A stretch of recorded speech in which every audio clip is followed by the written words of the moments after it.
नमस्कार दोस्तों, स्वागत है आप सभी का आरपीएससी एग्ज़ाम्स यूट्यूब चैनल पर। दोस्तों, कल वाले वीडियो में आवाज़ की प्रॉब्लम हुई थी, आवाज़ नहीं आई थी और उसके लिए मैं क्षमा चाहता हूं, लेकिन आज की वीडियो में ऐसा नहीं होगा। वो थोड़ी सी रिकॉर्डर की सेटिंग में प्रॉब्लम हो गई थी और उसकी तरफ मैंने ध्यान दिया नहीं, इस वजह से वो प्रॉब्लम हुई। लेकिन उम्मीद करता हूँ कि आप जो है नोट्स से उनको बिल्कुल समझ गए होंगे, किसी प्रकार की समस्या नहीं हुई होगी।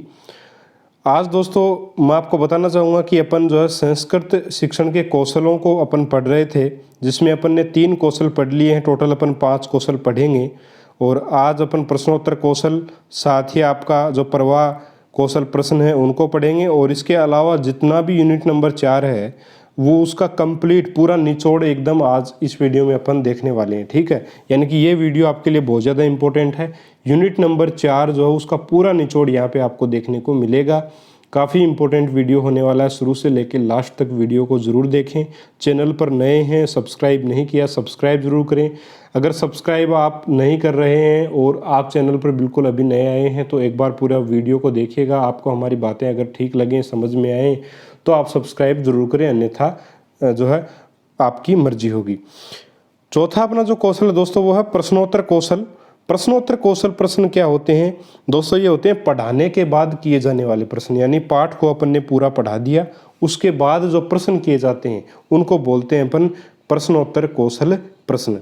इसका उद्देश्य क्या होता है? अभिव्यक्ति, यानी कि बच्चा जो पाठ को बच्चे ने पढ़ लिया पूरा, अब वो उस पाठ को अपने शब्दों में अभिव्यक्त कर पा रहा है या नहीं, इस बात को जानने के लिए प्रश्न अपन करते हैं। यानी कि उसकी अभिव्यक्ति जो है उसको चेक करते हैं कि बच्चा अभिव्यक्त किस प्रकार से कर रहा है, अपने शब्दों में बता पा रहा है या नहीं। यह जांचने के लिए ही जो प्रश्नोत्तर कौशल का उपयोग अपन करते हैं, ऐसे प्रश्नों का उपयोग अपन करते हैं। गद्य पाठ योजना में ये जो प्रश्न होते हैं वो कौन से होते हैं? विचार विश्लेषणात्मक प्रश्न। पद्य कौशल में होते हैं भाव विश्लेषणात्मक और सौंदर्य अनुभूति प्रश्न। और नाटक शिक्षण में होते हैं चरित्र चित्रण संबंधी प्रश्न। ठीक है दोस्तों, तो ये था आपका प्रश्नोत्तर कौशल प्रश्न वाला अपना कौशल, और इसको थोड़ा सा ध्यान से करना इंपॉर्टेंट है। नेक्स्ट अपना प्रवाह कौशल प्रश्न। प्रवाह कौशल प्रश्न का उद्देश्य क्या है? निरंतरियम, यानी कि निरंतरता जो है इसका उद्देश्य माना जाता है। और इन प्रश्नों को, प्रवाह कौशल प्रश्नों को पुनर्बलन कौशल भी इसे कहा जाता है। इससे पुनर्बलन बच्चों को दिया जाता है, ठीक है। कैसे? अब ये प्रवाह कौशल प्रश्न होते कौन से हैं दोस्तों? वे प्रश्न जो विषय वस्तु से हटकर होते हैं।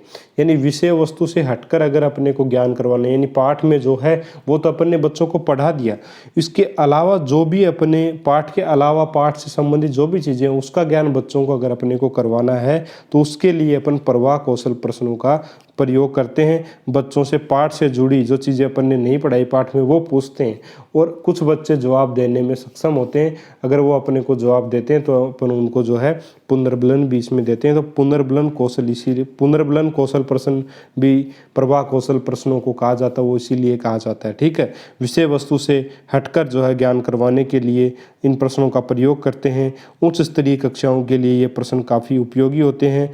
और दोस्तों यहाँ पे लिखा भी हुआ विषय वस्तु के ही अन्य तत्वों का ज्ञान जो पाठ में नहीं आया है उनका ज्ञान करवाने के लिए जो इनका उपयोग किया जाता है।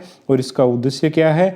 निरंतरियम, यानी निरंतरता जो है इसका उद्देश्य है। पाठ के साथ बच्चा कनेक्ट रहे, निरंतरता से वह पढ़ता रहे, निरंतरता उसमें बनी रहे, इसके लिए ये जो प्रश्न प्रयोग में किए जाते हैं। अब दोस्तों अपन ने पढ़ लिए पूरी यूनिट नंबर 4। यूनिट नंबर 4 इसी वीडियो के साथ दोस्तों अपनी कंप्लीट हो गई। टोटल 20 पार्ट इसके बने हैं, ये अपना 20वां पार्ट है। तो इस पार्ट के बाद अपना जो है यूनिट नंबर 5 अपन शुरू करेंगे। लेकिन यूनिट नंबर 4 का जितना भी सार है, जितने भी शिक्षण बिंदु अपन ने पढ़े हैं, श्रेष्ठ विधि कौन सी है प्रत्येक के लिए, सारी चीज़ें इस टेबल में अपन देखेंगे। एक टेबल को आप याद कर लोगे तो आपको पूरा सार याद हो जाएगा। देखिए, सबसे पहले बात करें शिक्षण की, फिर मुख्य उद्देश्य की बात करेंगे कि इस शिक्षण का मुख्य उद्देश्य क्या है, फिर इस शिक्षण की श्रेष्ठ विधि क्या है, इस शिक्षण की पाठ योजना का मुख्य बिंदु क्या है, और मुख्य बिंदु जो पाठ योजना उसमें कौन से बिंदु में सर्वाधिक समय लगता है। इन सारी बातों के बारे में अपन इस वीडियो में डिस्कस करेंगे और इस टेबल में यही अपन देखने वाले हैं। दोस्तों, सबसे पहले अगर अपन संस्कृत का शिक्षण करवाते हैं तो उसका मुख्य उद्देश्य है संस्कृति ज्ञानम, यानी संस्कृत पढ़ाने का मुख्य उद्देश्य क्या है? संस्कृति का ज्ञान करवाना ही जो है संस्कृत पढ़ाने का मुख्य उद्देश्य माना जाता है। तो इसको थोड़ा आप ध्यान में रखिएगा। कि आपके संस्कृत पढ़ाने का मुख्य उद्देश्य क्या माना जाता है, संस्कृति का ज्ञान करवाना ही जो है संस्कृत पढ़ाने का मुख्य उद्देश्य माना जाता है। इसके अलावा दोस्तों नेक्स्ट अपना व्याकरण। व्याकरण शिक्षण का मुख्य उद्देश्य क्या है, भाषा का ज्ञान करवाना। भाई व्याकरण अपन क्यों पढ़ाते हैं, ताकि बच्चे को उस भाषा का ज्ञान हो सके।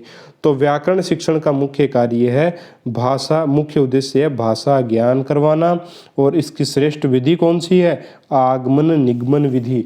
आगमन निगमन विधि व्याकरण शिक्षण की श्रेष्ठ विधि है। जबकि व्याकरण शिक्षण की पाठ्य योजना का मुख्य बिंदु क्या है, प्रस्तुतिकरण है। और व्याकरण शिक्षण की पाठ्य योजना में सर्वाधिक समय जिस बिंदु पर अपन लगाते हैं वो बिंदु भी कौन सा है, प्रस्तुतिकरण है।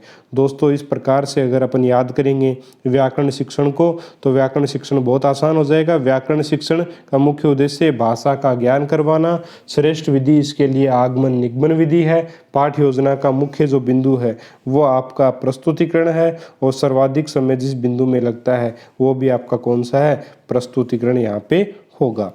ठीक है दोस्तों, तो उम्मीद करता हूँ इतनी बात आप समझ गए होंगे। नेक्स्ट अपन बात कर लेते हैं गद्य शिक्षण। गद्य शिक्षण इसका जो मुख्य उद्देश्य है वो क्या है, ग्रहण और अभिव्यक्ति।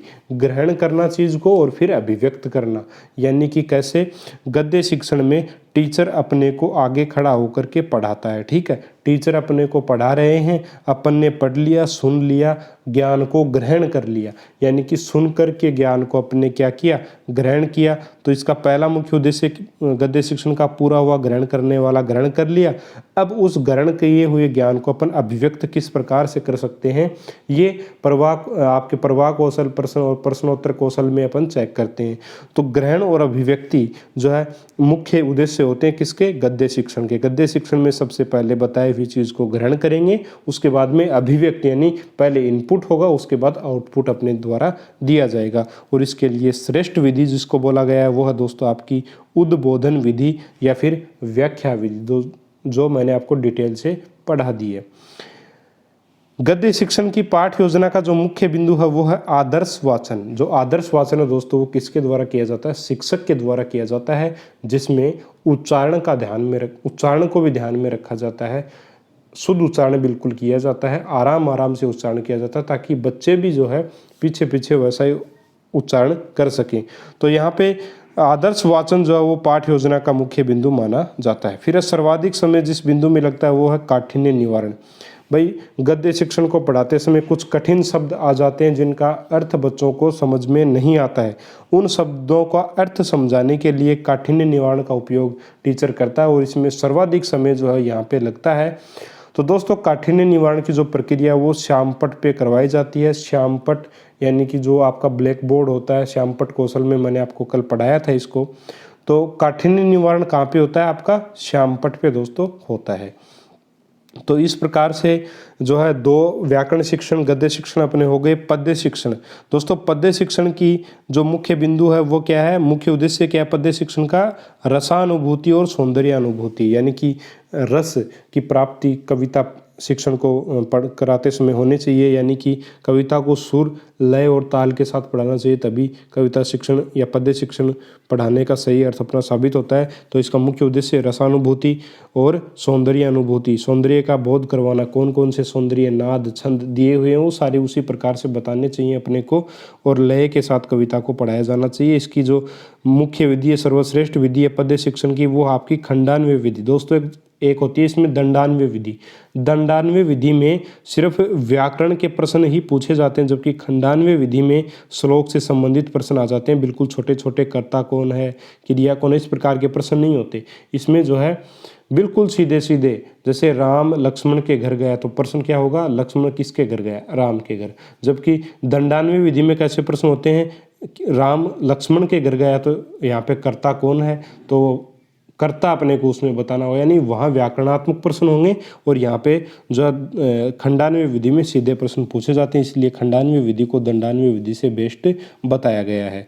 इसके अलावा बात करें तो इसकी पाठ्य योजना का जो मुख्य बिंदु है वो कौन सा है, सैस्वर वाचन या संवेत वाचन, और सर्वाधिक समय जिस बिंदु में लगता है वो है अन्वय सोपान। अन्वय यानी जो आपका श्लोक है उसकी व्याख्या करना, अन्वय का अर्थ होता है व्याख्या, तो व्याख्या करने में सर्वाधिक समय लगता है, उसके लिए दंडान्वय और खंडान्वय विधि का उपयोग करते हैं, जबकि सर्वश्रेष्ठ विधि है खंडान्वय विधि। नेक्स्ट अपना नाटक शिक्षण। नाटक शिक्षण के लिए जो प्रमुख उद्देश्य है वो संस्कार शिक्षण और चरित्र का शिक्षण। यानी नाटक शिक्षण का क्या उद्देश्य है? बच्चों को संस्कारवान बनाना और चरित्रवान बनाना। इसके लिए सर्वश्रेष्ठ विधि है समवाय विधि। समवाय विधि में दोस्तों मैंने आपको बताया था क्या होता है। समवाय विधि में टीचर भी जो है नाटक को पढ़ाता है कक्षा में, और 15 अगस्त 26 जनवरी और बाल सभाओं में वही नाटक जो बच्चों से करवाया जाता है, ताकि बच्चे कक्षा में अध्यापक से सीख सकें और फिर उसको प्रस्तुत कर सकें मंच के ऊपर। तो यहाँ पे जो आपकी रंगमंचीय विधि और कक्षा अभिनय विधि दोनों का मिश्रित रूप है समवाय विधि, इसलिए समवाय विधि को नाटक शिक्षण का जो है बेस्ट विधि बोली गई है। इसी के साथ जो पाठ योजना का मुख्य बिंदु है अभिनय, और सर्वाधिक समय भी किस में लगता है? आपके अभिनय में ही लगता है। ठीक है दोस्तों। नेक्स्ट अपना लास्ट अपना अनुवाद शिक्षण। अनुवाद शिक्षण की जो मुख्य उद्देश्य है वो द्विभाषा ज्ञान करवाने, दो भाषाओं का ज्ञान करवाने के लिए अनुवाद शिक्षण का अपन उपयोग करते हैं। एक भाषा को पढ़ करके उसका अर्थ दूसरी भाषा में बताया जाता है। जैसे संस्कृत को पढ़ करके इसका अर्थ किस में बताते हैं? अपन हिंदी में बताते हैं। तो ये द्विभाषा ज्ञानम हो गया, यानी दो भाषाओं का ज्ञान करवाना ही क्या है? अनुवाद का मुख्य उद्देश्य होता है। और इसके लिए सर्वश्रेष्ठ विधि है द्विभाषा विधि, या जिसको अपन दुभाषिया विधि भी बोलते हैं। अनुवाद का सर्वश्रेष्ठ रूप कौन सा? या अनुवाद की पाठ योजना में जो है वो आपका सर्वाधिक समय किस पद में लगता है? तो वो साक्षानुवाद है, और साक्षानुवाद में सर्वाधिक समय जो है वो लगता है। ठीक है। तो इस प्रकार से दोस्तों उम्मीद करता हूँ आप समझ गए होंगे। सारा जो यूनिट नंबर 4 है उसका निचोड़ इस टेबल में दे रखा है। अगर ये टेबल आपको ध्यान में है तो यूनिट नंबर 5 से अपने को पता है कि यूनिट नंबर 4 से 5% जो वो 100% आएंगे। और ये टेबल अगर आपको याद है तो इस 5 प्रश्नों में 2-3 प्रश्न तो आप आराम से निकाल दोगे। और जो मैंने अगर यूनिट नंबर 4 के 20 वीडियो जो बनाए अगर वो आपने पूरे देखे हैं तो आपके 5 के 5 प्रश्न बिल्कुल सही होने की पूरी दोस्तों उम्मीद है मुझे, और आप इसको आसानी से सही कर जाओगे। दोस्तों अगर आप पहली बार चैनल से जुड़े हो और आपने पूरा वीडियो देखा है और अगर आपको वीडियो पसंद आया है तो चैनल को दोस्तों सब्सक्राइब ज़रूर करें, इससे हमारा भी हौसला बढ़ता है। साथ ही जो है अपने दोस्तों के साथ भी इसको शेयर करें। एग्ज़ाम दोस्तों 100% होगी। रीट की तैयारी आप ज़ोर शोर से करें, आपको सारा मैटर यहाँ पे मिलेगा। मिलेंगे दोस्तों एक और नए वीडियो में एक और नए टॉपिक के साथ। तब तक के लिए जय हिंद, जय भारत।